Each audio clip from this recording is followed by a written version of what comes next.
আজকের আলোচনার মূল বিষয় কিভাবে সমস্ত ডিস্ট্রাকশনকে ছুঁড়ে ফেলে দিয়ে সমস্ত চঞ্চলতা এবং বিক্ষিপ্ত মনকে লাথি মেরে গুঁড়িয়ে দিয়ে নিজেকে স্মার্ট করব, নিজের কাজের প্রতি লক্ষ্য রেখে নিজেকে সফল করব। চারিদিকে কতটা ডিস্ট্রাকশন তা নিশ্চয়ই আপনি অনুভব করতে পারছেন, কারণ নিশ্চয়ই লক্ষ্য করেছেন যে আমরা 1 মিনিটে অন্তত 10 বার মনটাকে বিক্ষিপ্ত করে ফেলি। একাগ্রতার সঙ্গে আমরা কোনো কাজ করে উঠতে পারি না, কারণ মন একদিকে একটা দৃষ্টি রেখে একটা কাজে গভীরভাবে চিন্তা করতে পারে না। মন যেন উড়ু উড়ু বাই বাই চলতে থাকে চারিদিকে। চিন্তা করুন না, আপনি কোনো একটা কাজ করছেন গভীরভাবে, হঠাৎ করে মনটা চলে গেছে অফিসে, বা মনটা চলে গেছে খেলার মাঠে, আড্ডাখানায়, কিংবা বন্ধুর কোনো কথায়, বান্ধবীর কোনো কথায়। এটাই তো হয়, মন আমাদের নিয়ন্ত্রণের বাইরে চলে যাচ্ছে ক্রমশ। তার মূল কারণ কিন্তু কতকগুলো আছে, সামাজিক ব্যবস্থা, পারিবারিক, অর্থনৈতিক, এছাড়াও ডিস্ট্রাকশনের মূল কারণ আমাদের সোশ্যাল মিডিয়া। ডিস্ট্রাকশনের মূল কারণ আমাদের চঞ্চল মস্তিষ্ক, নিজেকে নিয়ে না ভাবা। এই জায়গা থেকে বেরিয়ে এসে কি আমরা সভ্য হতে পারবো, স্মার্ট হতে পারবো? আমরা এই জায়গা থেকে বেরিয়ে এসে কি নিজেকে সফল তৈরি করতে পারবো? অবশ্যই সম্ভব। আজ 7 থেকে 8টি পয়েন্ট আপনাদের সঙ্গে আমি এই মুহূর্তে আলোচনা করবো অত্যন্ত সংক্ষেপে, কারণ ডিটেলসে আলোচনা করলে অনেক বড় ভিডিও হয়ে যাবে, যেটা ওই যে বললাম মনোসংযোগ দেওয়ার ক্ষমতা আমরা ক্রমশ হারিয়ে ফেলছি। প্রত্যেকটা পয়েন্ট অত্যন্ত গুরুত্বপূর্ণ। নিজের জীবন পরিবর্তনের জন্য পয়েন্টগুলো ভালোভাবে বোঝার চেষ্টা করুন এবং সেগুলোকে মেনে চলুন। যদি নিজেকে স্মার্ট করতে চান, নিজেকে আরও বেশি দ্রুত সিদ্ধান্ত নেওয়ার ক্ষমতায় উপনীত করতে চান, তাহলে ডিপ ওয়ার্ক করতে শিখুন। আজ থেকে প্রতিদিন 1 থেকে 2 ঘন্টা নিজেকে নিয়ে ভাবুন, নিজের জন্য কাজ করুন। সেই সময় শুধুমাত্র বই পড়বেন, কাজ করবেন ইত্যাদি, মোবাইল ইত্যাদি যে সমস্ত ডিস্ট্রাকশন করার বস্তুগুলো আপনার আছে সেগুলোকে দূরে সরিয়ে ফেলুন। থাকবে আপনার মন, থাকবে আপনি, থাকবেন আপনার কাজ, আর কিচ্ছু না। সমস্ত এগুলোকে নিয়ে ডিপ অ্যাকশনে, নিবিড় নির্জনে নিভৃতে কেউ থাকবে না, শুধুমাত্র সাইলেন্টলি নিজের কাজটাকে একাগ্রতার সঙ্গে করতে থাকুন। 1 থেকে 2 ঘন্টা, যত কষ্টই হোক, এটা আপনাকে করতে হবে। আজ থেকে আপনি আপনাকে ডিস্ট্রাক্ট করার যে সোশ্যাল মিডিয়া, সেটাকে আরও বেশি করে নিয়ন্ত্রণ আনার চেষ্টা করুন। কীভাবে নিয়ন্ত্রণ করবেন? কিভাবে নিয়ন্ত্রণ করবেন? আমরা কত ঘন্টা দিনে মোবাইল ঘাটে আপনি জানেন? আপনার মোবাইলটাকে সার্চ করুন, তাহলে বুঝে যেতে পারবেন যে অনলাইনে কতক্ষণ আছেন, অফলাইনে কতক্ষণ আছেন। প্রত্যেকটা সেটের মধ্যে আজকাল এই ধরনের সিস্টেম দেওয়া আছে, আমরা তো কতক্ষণ ফালতু সময় কাটাই। আজ থেকে নির্দিষ্ট একটা টাইম করে দেন, 30 থেকে 60 মিনিট। 30 মিনিট থেকে 60 মিনিট, তার বেশি কিন্তু কোনো মতেই নয়। তার বেশি আপনি সোশ্যাল মিডিয়ায় সময় দেবেন না। আপনি হোয়াটসঅ্যাপে সময় দেবেন না, ফেসবুক, ইনস্টাগ্রাম, ইউটিউব, বিভিন্ন জায়গায় যেখানে শুধুমাত্র আনন্দ উপভোগ করার জন্য আপনি আপনার টাইমটাকে অপচয় করছেন। আপনার সময়কে ব্যবহার করে একদল মানুষ লাভবান হচ্ছেন, আর আপনি আপনার মূল্যবান সময় বিক্রি করে শুধুমাত্র একটু হি হা হা করে নিয়ে জীবনটাকে শেষ করে দিচ্ছেন। আপনার যে মোবাইলে অ্যাপগুলো আছে, যে অ্যাপগুলো আপনি ব্যবহার করেন না, সেই অ্যাপের নোটিফিকেশান বন্ধ করে রাখুন, যেন টুং করে কানের গোড়ায় বাজবে আর আপনি একটা মেসেজ দেখতে গিয়ে 1000টা মেসেজে ডুবে পড়বেন। এই জিনিসটা আর করবেন না। প্রতিদিন ঘুমানোর 1 ঘন্টা আগে মোবাইল, ল্যাপটপ, আপনার কম্পিউটার, সমস্ত স্ক্রিন থেকে, এমনকি টিভি, সমস্ত স্ক্রিন থেকে আপনার চোখ দুটোকে সরিয়ে নিন। ঘুমানোর 1 ঘন্টা আগে, রাত্রিবেলার কথা বলছি, আর নয়। ওই যে শুয়ে মোবাইল ঘাঁটছি, শুয়ে বা শুতে যাওয়ার আগে আমি ল্যাপটপ নিয়ে বসে আছি, এইসব করে মনটাকে আমরা আরও বেশি করে চিন্তা না করার একটা ক্ষমতা তৈরি করছি। মন সবসময় একটা আরামদায়ক জায়গায় যেতে চাইছে।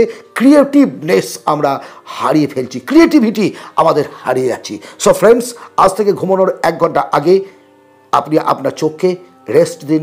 বিশেষ করে সোশ্যাল মিডিয়া, বিশেষ করে মোবাইল, বিশেষ করে টিভি, ল্যাপটপ, কম্পিউটারের স্ক্রিন থেকে চোখটাকে সরিয়ে রাখুন। হেলদি খাবার খান। স্বাস্থ্যই সম্পদ, এটা তো নিয়ম। স্বাস্থ্যই সম্পদ। স্বাস্থ্যের জন্য কতটুকু ভাবি।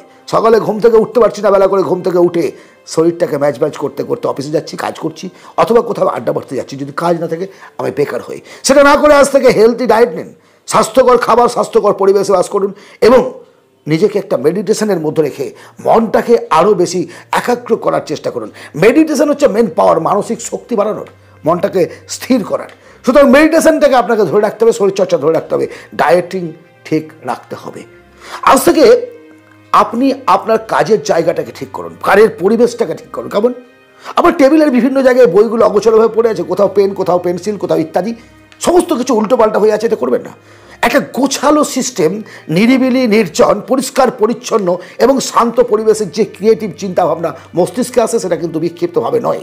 আজ থেকে আপনার যে কাজের জায়গা, পড়াশোনার জায়গা, ভাবনার জায়গা, সেটাকে সুন্দরভাবে সাজিয়ে নিন, সুন্দরভাবে এবং অ্যাট্রাকটিভ করে, পরিষ্কার পরিচ্ছন্ন রেখে আপনাকে যেন কোনো কিছু খুঁজতে না হয়। হাতের কাছে বই, পেন, খাতা ইত্যাদি ইত্যাদি সমস্ত কিছু থাকবে এবং অগোছালো নয়, সেটা কিন্তু গোছালোভাবে থাকতে হবে।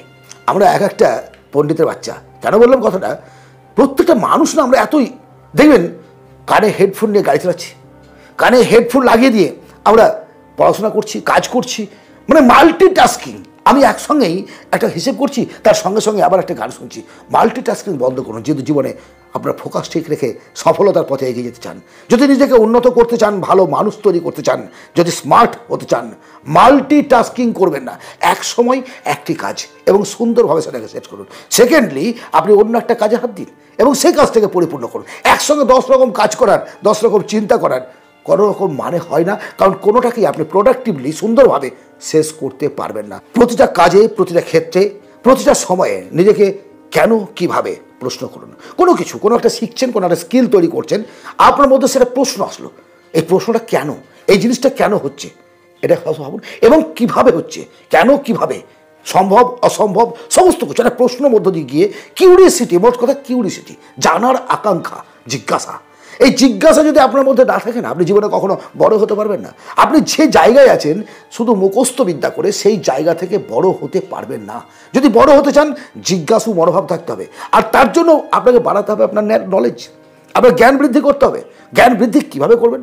বিভিন্ন ধরনের বই পড়ুন, আপনি বিভিন্ন ধরনের স্কিল ওরিয়েন্টেড যে কোর্সগুলো আছে সেগুলো নিন, পডকাস্ট দেখুন, তার দ্বারা বিভিন্ন আলোচনার মধ্য দিয়ে আপনার মস্তিষ্কেও সেই ধরনের পজিটিভ চিন্তাভাবনা আসতে বাধ্য। আমরা যা দেখি, আমরা যা শুনি এবং যাদের সঙ্গে আমরা মিশি, সেই সমস্ত ব্যবহারিক দিকগুলো, বাহ্যিক দিকগুলো আমাদের ভেতরেই সেটাকে অনুপ্রবেশ করে এবং সেটার বহিঃপ্রকাশ ঘটায় আমরা আমাদের অবচেতন মনে, আমাদের অজ্ঞাত কারণে। সে কারণে বেশি কখনো কখনো রেগে যাই, বেশি কখনো কখনো আড্ডাবাজ হয়ে উঠি কিংবা মাতাল চরিত্রহীন হয়ে উঠি। সেগুলো যদি করতে না চান, নিজেকে একটা সুন্দর পরিবেশের মধ্যে রেখে নিজের ক্রিয়েটিভ চিন্তাভাবনাকে নিয়ে সামনের দিকে এগিয়ে চলুন, নিজের লক্ষ্যের প্রতি দৃষ্টি রেখে এগিয়ে চলুন। নিজে ডায়েরি রাখুন, আজ সারাদিন আপনি কী করেছেন, কোন নতুন স্কিল শিখলেন, কিভাবে শিখলেন, কার দ্বারা শিখলেন, কীভাবে আপনি এগিয়ে গেলেন, আপনার লক্ষ্যের প্রতি আপনি কতটা এগোতে পেরেছেন, সমস্ত কিছু নোট ডায়েরি করুন। কেন পারেননি? যখন মন চঞ্চল হয়ে উঠবে, যখন ভালো লাগবে না কোনো কিছু, একবার ডায়েরির পাতাটা খুলে দেখে নিন আপনি কি চান, কাকে কথা দিয়েছেন। আমরা জীবনে যা কিছু করি কারোর জন্য নয়, কিন্তু সবটাই নিজের জন্য। আমি যা কিছু করছি আমার জন্য, আপনি যা কিছু করছেন আপনার জন্য। এই ভাবনাটা যখন আপনার মস্তিষ্কের মধ্যে চেপে বসবে, তখন পৃথিবীর কোনো শক্তি নেই যে আপনাকে থামাতে পারে।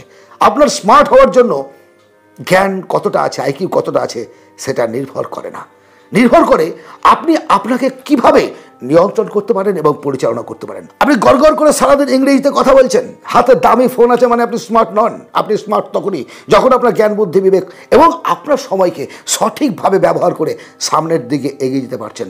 সুতরাং স্মার্ট হওয়া আর বুদ্ধিমান হওয়া এক কথা নয়।